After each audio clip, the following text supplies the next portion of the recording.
ACT Cram, English Language Conventions, Inappropriate Verb Tense, 11th grade skill level, ACT Foundations, question 36. Me Medicine, Antidote Your Ignorance. ACT English Foundation, Verb Tense, question 36.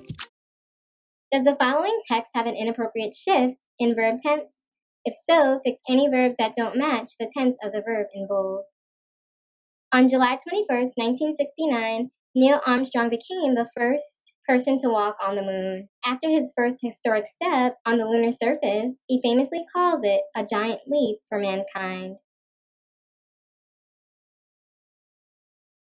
Here's what you need to understand. The tense of a verb tells when the action takes place. You should generally avoid shifting tenses within or between sentences unless you need to reflect a time change. Let's take a look at this example. Kathy grew up in Cleveland, but now she lives in Pittsburgh. The sentence shifts to the present tense to reflect a time change.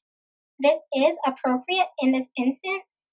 We shift from Kathy's younger years, as indicated by the verb phrase grew up, and then to her present adult self with the verb lives.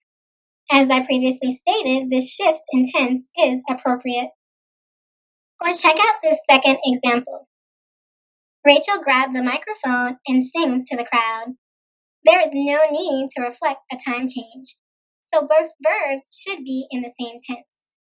The first featured verb grabbed is written in the simple, singular, past verb tense, so we know the singing also took place in the past.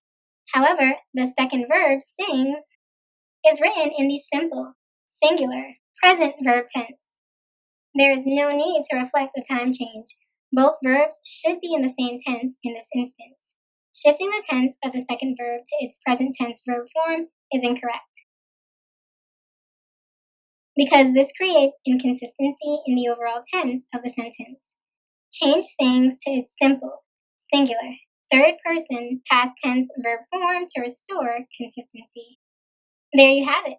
We've changed sings to sang. It's simple, singular, third person, past tense verb form.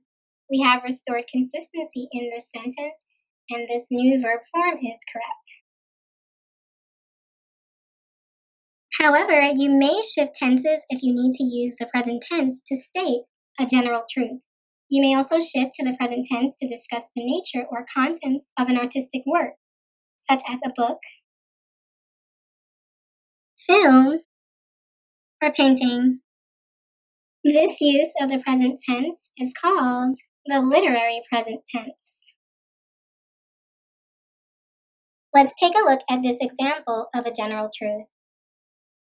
Mr. Smith taught his students that the brain uses around 20% of the body's energy. The sentence shifts to the present tense to state a general truth. This shift is appropriate in this instance.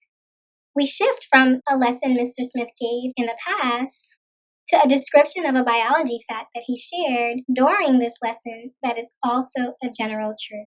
Hence, our use of a shift to the present tense is warranted. Let's take a look at this example of the literary present tense. Shakespeare wrote Romeo and Juliet in the late 1500s, but the play explores themes that are still relevant today. The sentence shifts to the present tense to discuss the nature and contents of the artistic work, Romeo and Juliet. This tense shift to the present is appropriate in this instance.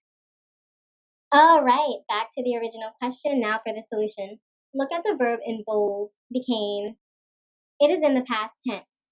However, notice that the verb calls is written as a simple, singular, third person, present tense verb form. There is no need to reflect a time change, state a general truth, or use the literary present tense. So this is an inappropriate shift in verb tense. Although what follows the verb calls was a truthful detail on July 21st, 1969, it is not a persistent general truth, it was a one-time event. Change calls to its simple, singular, third person, past tense verb form to restore consistency. Here you have it. We've changed calls to called. It's simple, singular, third person, past tense verb form. We have restored consistency, and this verb form is now correct.